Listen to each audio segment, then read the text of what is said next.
Recording. Hi, everyone. I'm Connie Szabo. I'm with Bicycle Garage Indy, and we are going to be talking today on the Lunch and Learn. Our August Lunch and Learn topic is nutrition and hydration. And we will be recording this, so you can come back and listen to it or watch it later if you want, or share it with other people. And our we have two more this year. One will be in September, and one will be in October. We do monthly on the second Thursday of the month. These events are coordinated and promoted by Bicycle Garage Indy, Bike Indianapolis, CIBA, Commuter Connect, and the YMCA. I think I've got everybody. So I will go ahead and turn this over to Damon, and this is going to be a real casual panel discussion. Damon, me, and then whoever else wants to join in about what your hints or any questions you might have about nutrition and hydration. So feel free to type them into the chat or unmute yourself and ask questions as we go along. And I'll go ahead and turn this over to Damon at this point. Okay. Hello, everybody. Sorry you cannot see me. My computer just decided to take on a demon.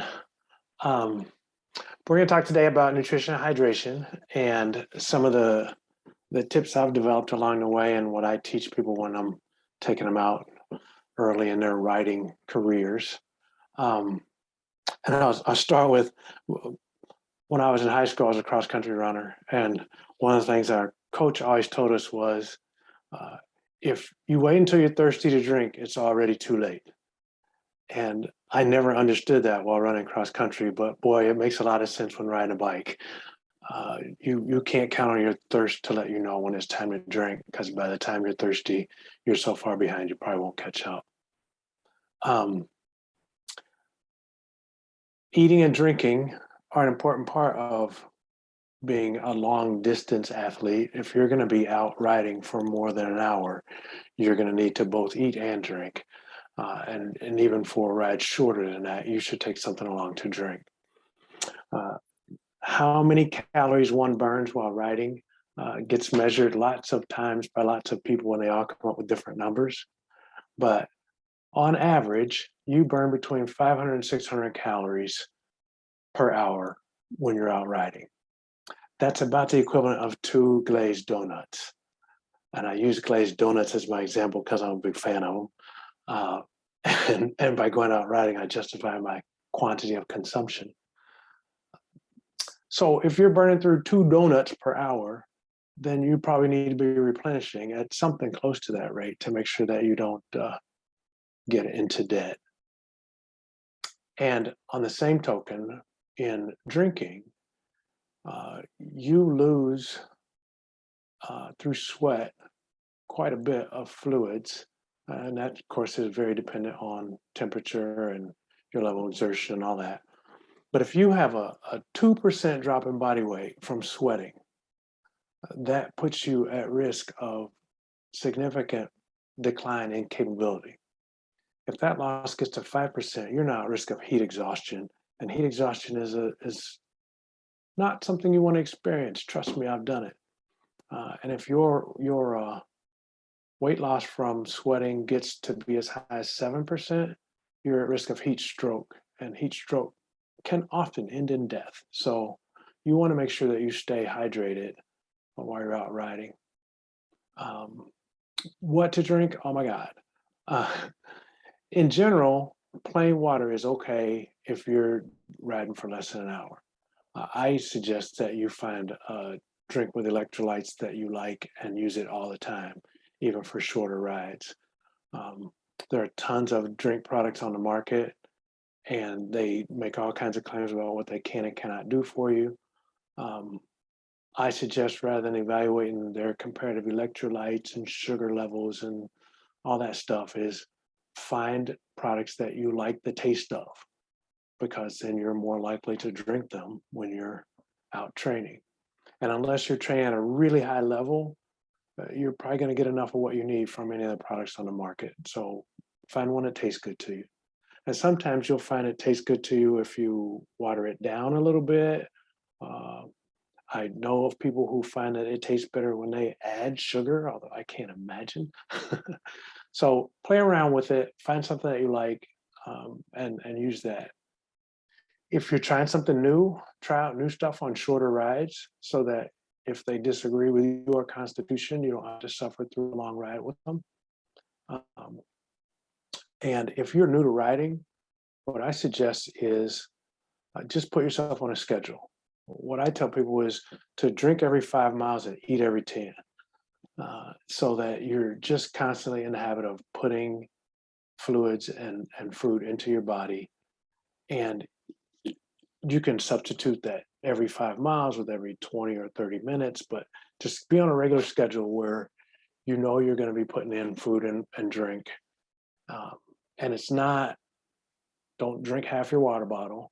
It's take a couple gulps of fluid and about a mouthful of food. You just want to keep putting stuff in you. You don't want to get over full because that can lead to problems with your riding.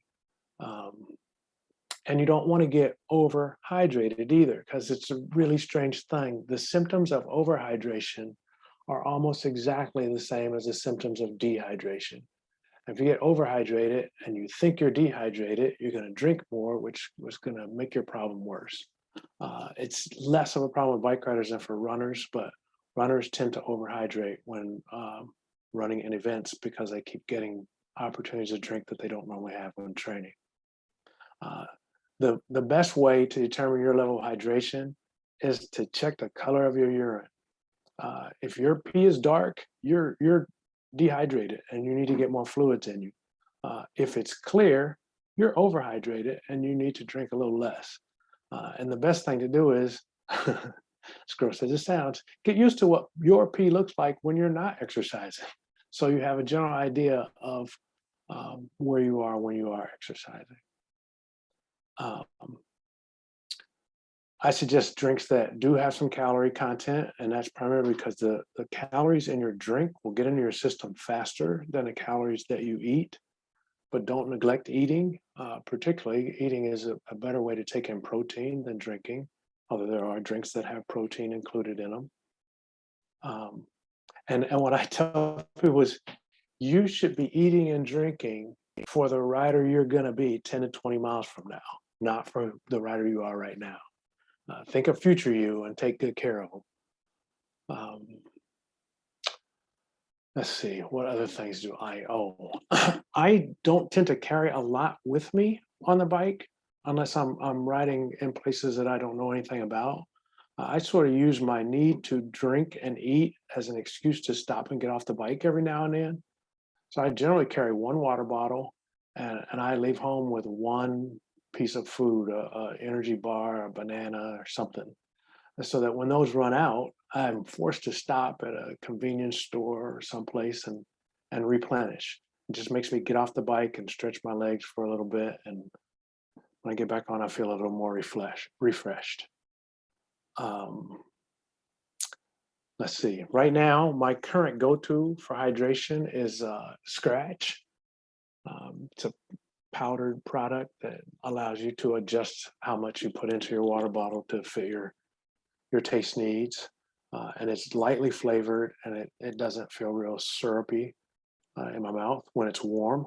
Because when you taste them at home, they're not going to taste the same as when you taste them after you've been out on the road for an hour or so and they've gotten up to the outdoor temperatures. So that's my drink preference right now. I sometimes will do some of the just general energy drinks like Gatorade or Powerade, but I typically water those down because they just taste too sugary for me. I say that, and then I'll say I tend to leave home with a Cliff Bar, and I usually like the Cliff Bars that have chocolate in them. So, but once I'm out on the road and I've gone through my Cliff Bar, I'm more than likely as any to have a donut or a Snicker bar when I stop at the convenience store, because it's puts the sugar in me quick. And That's what I do. All of this changes based on conditions. Hot days will require a lot more fluids. And for me, cold days require me to eat more. And I don't know if it's the digestive process that causes me to warm up. And on windy days, I find that I need to increase both. Because on windy days, you don't realize how much you're sweating because it tends to wick off faster. Those are kind of the basic guidelines for how to stay properly hydrated and fed while you're out riding. The trick is to figure out what works for you. I mean, if you start with that, drink every 5 and eat every 10, you'll figure out I don't need to eat that often, or I need to eat more than that, or the same with drinking. I actually have my Garmin set to beep every 5 miles to remind me, because I'll get to enjoying the ride and forget that I'm not taking in liquids and discover I've gone 40 miles and my water bottle's still full, and now I'm in trouble. So those are my tips on eating and drinking while riding. Connie, you want to throw some additionals in there, because I know you train a lot more people than I do. Yeah, so I'll go ahead and say basically what I do, and also what I've found from leading a bunch of different bike rides. So in general, when I was leading large rides, found if it was a really hot day, people drank a lot and didn't eat a lot at rest stops, and vice versa. If it was a cold day, they didn't drink as much and they ate a lot. So your statement about, you're not as hungry on colder days, or you're hungrier on colder days, actually is, pans out with my experience with larger rides when we're leading them. And what I also have been using Scratch, only we really dilute Scratch, even then. I've found when people are, they start out riding and they go for like an hour ride, and they feel fine with water, or sometimes not even a lot. And then they try and go on a 40-mile ride, and they get to mile 25 and they're like, why do I feel horrible? Yep. And a lot of it is because they're just drinking water and they're not eating anything, and they're bonking because they've used up all of their glycogen in the first hour and they have nothing left. And if you're not continually eating or drinking while you're on the bike, you're not going to have anything at that hour and a half. When I was leading my evening cruise rides, those started at 6:30, and a lot of people would come like right from work, and they haven't eaten anything until, since lunch, and they're going to eat after the ride, and they bring water. And even a 20-mile ride, if I started telling them, you have to eat something, even if it's an energy bar or something, you have to eat something before you go on this ride, because we were having, my husband would be giving away Cliff Bars, an hour into the ride, because there were people who were bonking because they didn't eat anything for, 8 hours at that point. And that's a good point you make. It's another one that comes from my time as a runner, carbo loading. A lot of people will think I will eat in advance, and then I'll have all this energy to use. And just what you said there, Connie, even with the best carbo loading, it's only going to be good for the first 60 to 90 minutes that you're out. Right. So Yeah. you got to start replenishing before you get to that 90-minute point, or you're going to be in trouble. Yeah, and people don't always realize that. So my go-to foods, I've gone through all sorts of different favorite foods over the years. They used to be like Fig Newtons or bagels or all sorts of different things. Cliff Bars is still a favorite, only I like the nut butter Cliff Bars, because those are less, they're lower glycemic and they have less sugar in them. They're like a third of the sugar, I think, at least half, if not a third of the sugar. There's only 7 grams of sugar, but they have protein in them, and they're built for longer type rides, which is what I do when we have them. So I get the nut butter ones. And we make a 20% solution of scratch, just Mm. enough to taste some of the liquid, taste something other than water. And then a lot of times when we're going on longer rides, we stop for lunch. And so we have like a meal in the middle of our ride, our 50-mile rides. So that's kind of what we do. Now, as far as on the really hot days, we put our water bottles are insulated, and we also put them in an insulated pack. And so we just have one water bottle out, and then the rest of them are in an insulated pack. And so when my water bottle runs out, I have ice cold water to replace it with. And what I've found when I was doing Gatorade, I would do Gatorade for like the first bottle, and then I would do water, because otherwise the sugar, it was just too sugary, even when I watered it down. So I really like scratch, because it's not nearly as, oh, we can see you now. It's not nearly as sugary as Gatorade. But like Damon said, find something that you like that you're going to want to drink. If you don't like it, you're not going to drink it. Although beer is an exception to that, unless you're in the last few miles. Yeah. So so that's in general. Now what I've been doing, when we go on longer rides, when my husband and I go on longer rides on Saturdays and Sundays, we will take a lunch with us. So we'll take carrots and celery and fruit and a almond butter sandwich. And so that we can have a light lunch, and that something different than Cliff Bars. We also take nuts. We take almonds and walnuts. We always have that as well. And nuts and dry fruits are good things to take with you because they travel well, and you can eat them while you're riding. I just, I ride to eat, so I'm going after the heavy sweets and lots of sugar. And Yeah, I've pretty much cut sugar out of my diet, so I look for things that are lower in sugar. But yeah, making sure that you are fueling yourself with enough calories to continue the rest of your ride. And the bigger mistakes that people make when they start going on longer rides is they're not eating enough and they're not drinking enough to sustain their energy and sustain their glycogen levels through the end of the ride. And that especially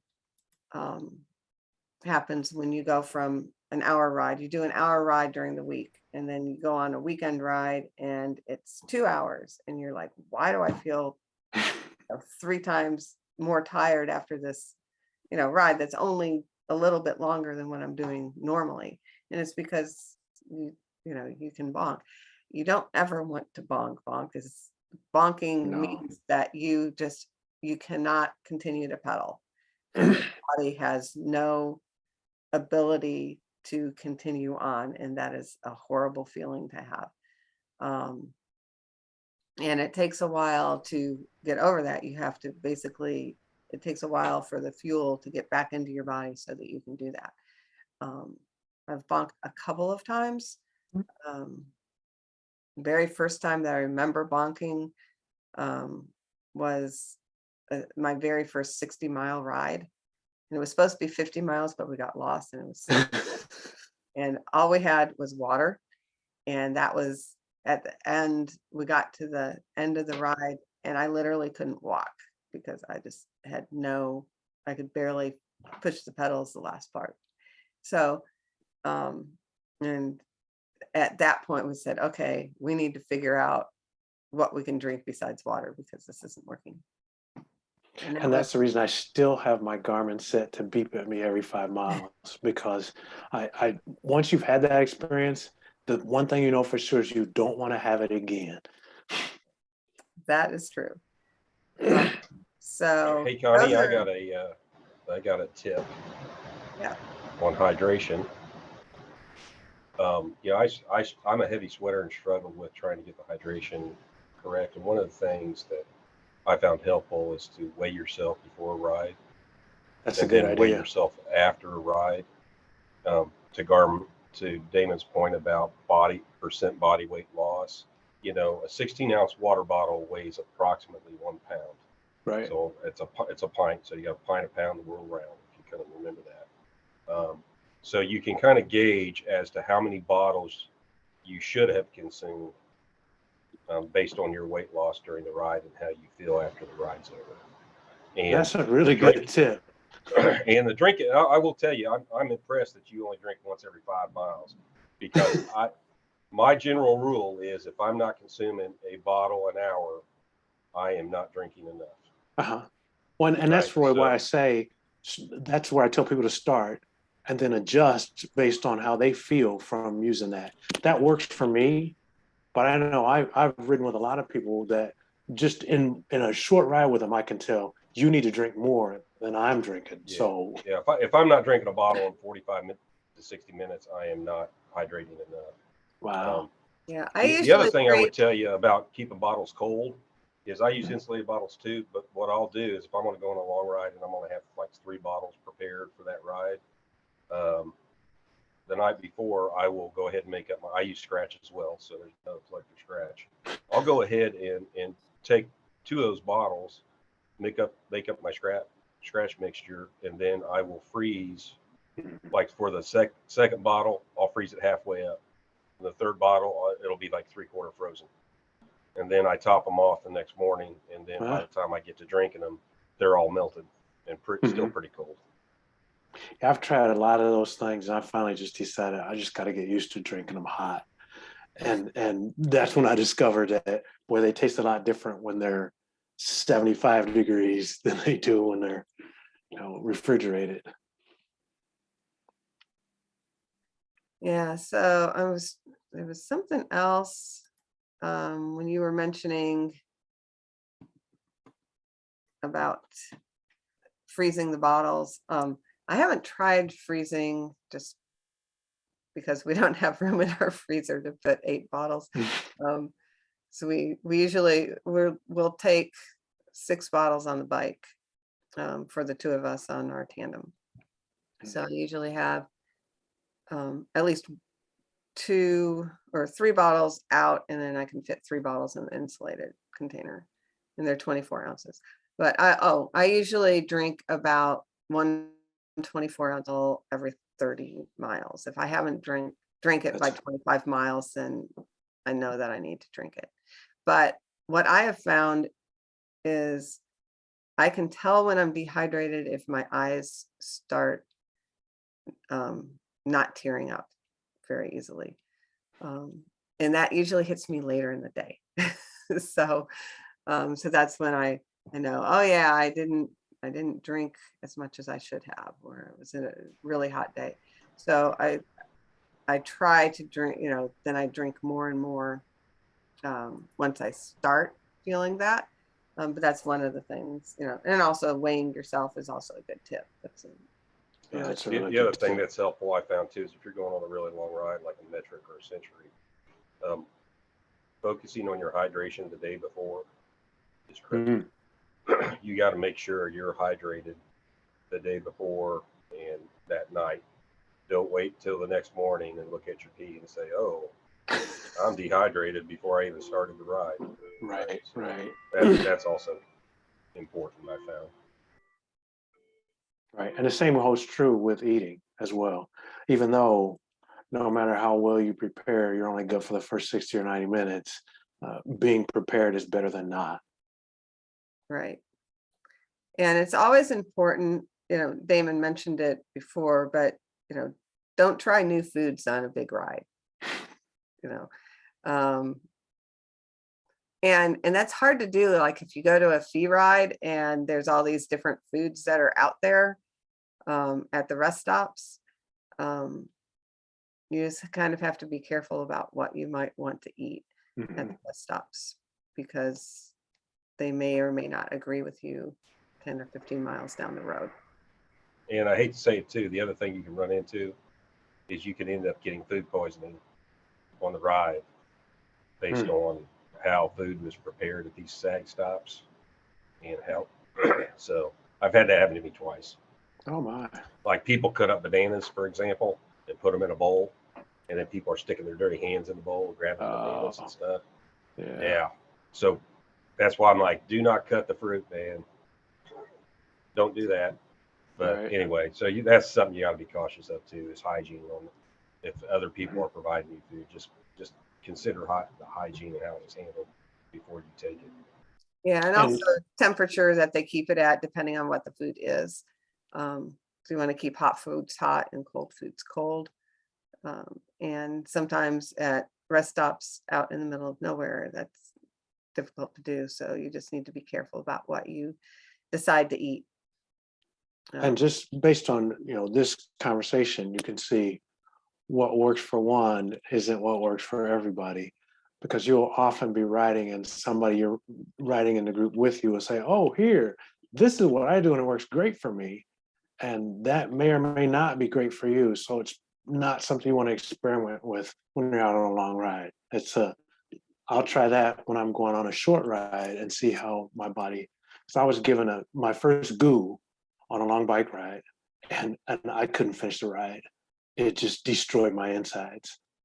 And people around me were just chugging them down and moving along. So Yeah, what I've never tried goo, but what I've read about it is you have to drink like 3 times more water with it.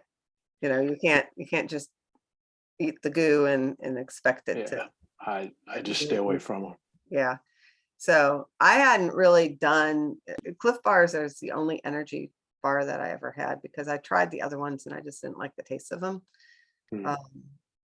So, and then I used to do regular Cliff Bars, and now I'm just sold on the nut butter ones instead, because of the low glycemic and low sugar. And they're actually built for long distance rides. Yeah, they are. Long distance events.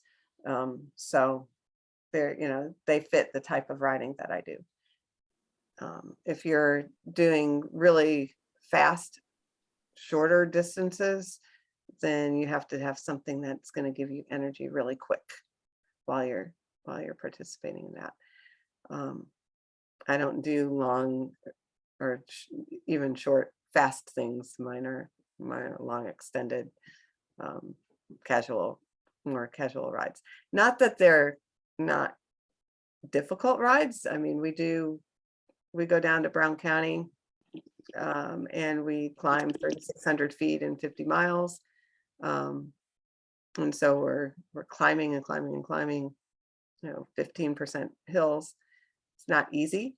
But then we get the downhills on the other side.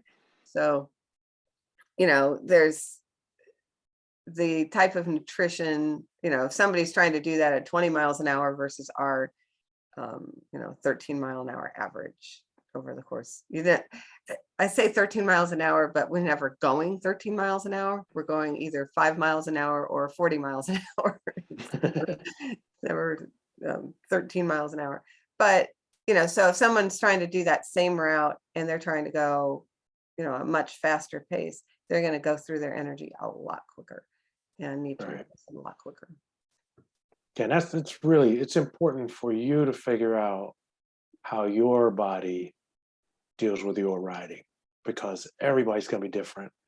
And I give some guidelines to start with, and clearly if Roy tried to follow my guidelines, he wouldn't make it, but he knows that. And so you got to practice, and it's best to practice in an environment where if it's not good for you, you're not stranded somewhere. Because like I said earlier, it's like you only want to bunk once.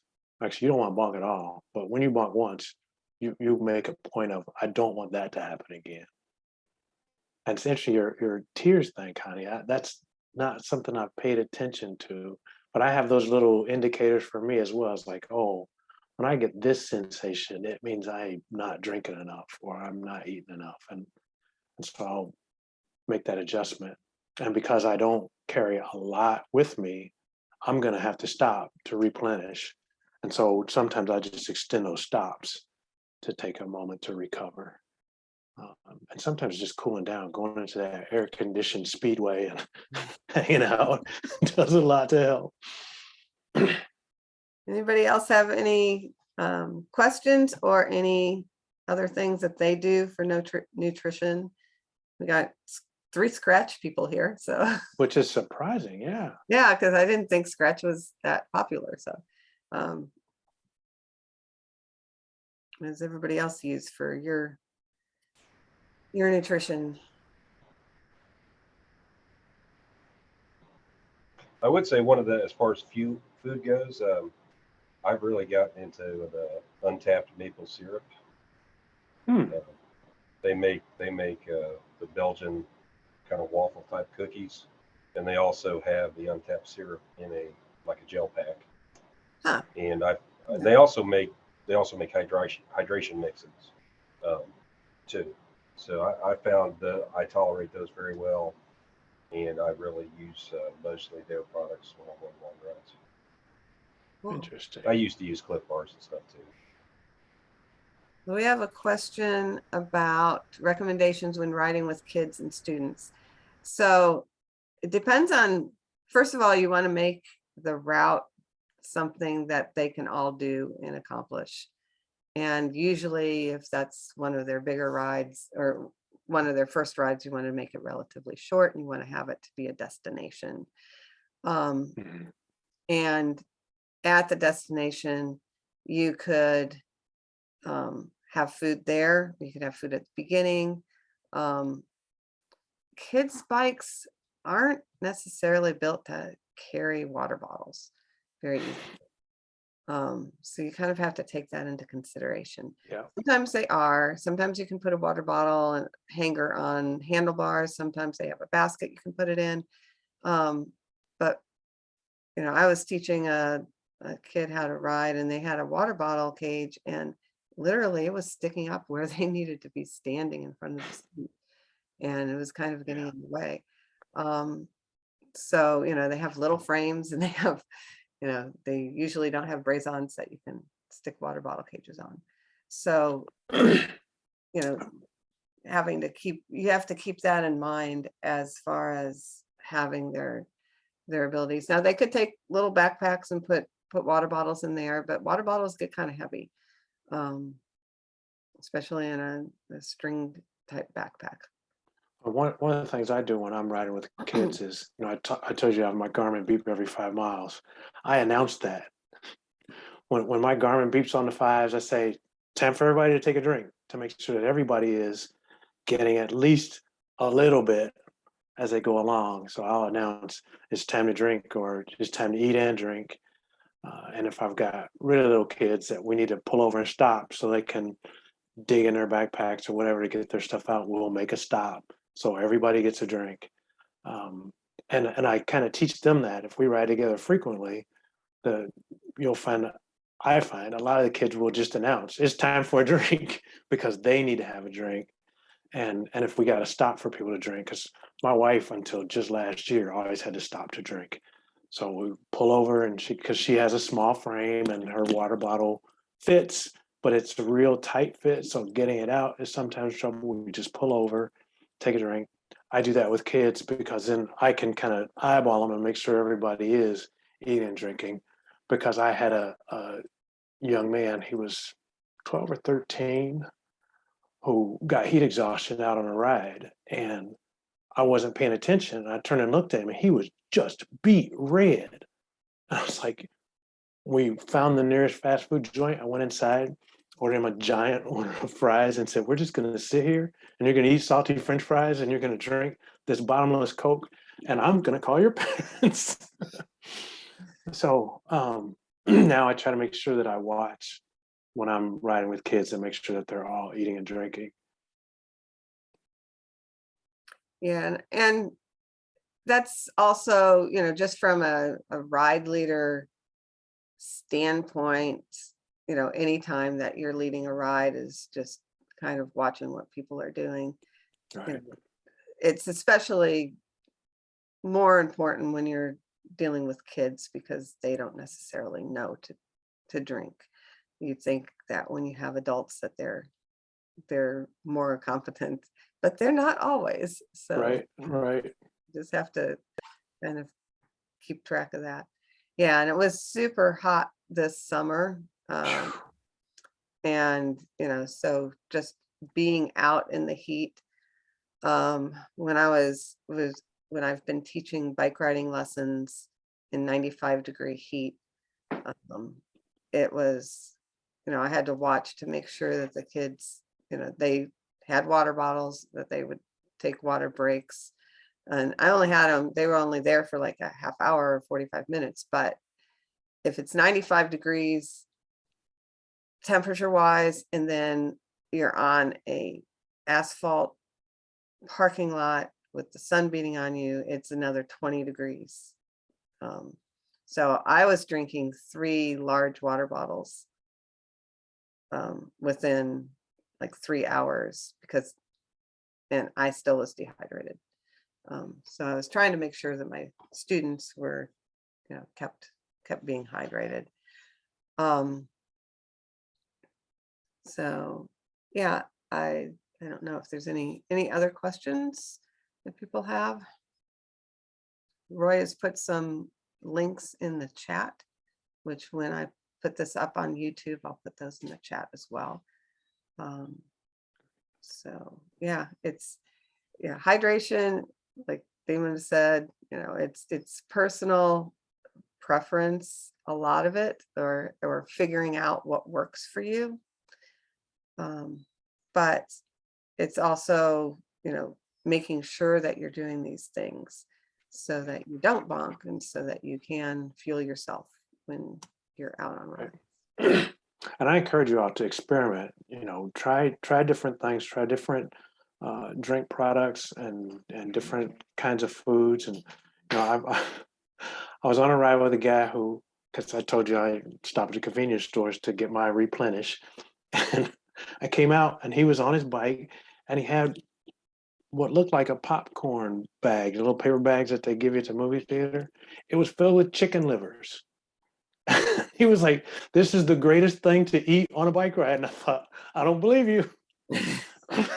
But he gave me a couple and they were okay. They did not become a part of my regular riding staples, but you never know. There may be some really bizarre thing that really works for you and is easy for you to haul, because he stuck that little popcorn bag in the middle pocket of his jersey and went on down the road eating chicken livers.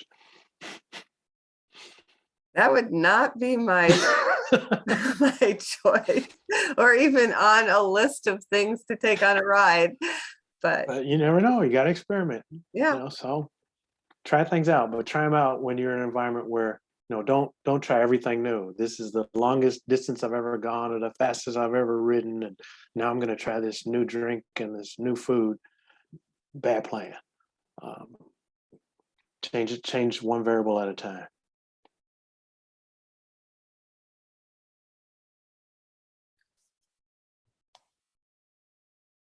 well, I don't see any other comments or questions, so All right. I think we'll go ahead and end for today. Thank you very much for everyone for coming and joining us, and hopefully we will see you next month. Yeah, or out on the streets between Or now out. and then. Yes. Have a great week. All right. Bye-bye. Bye.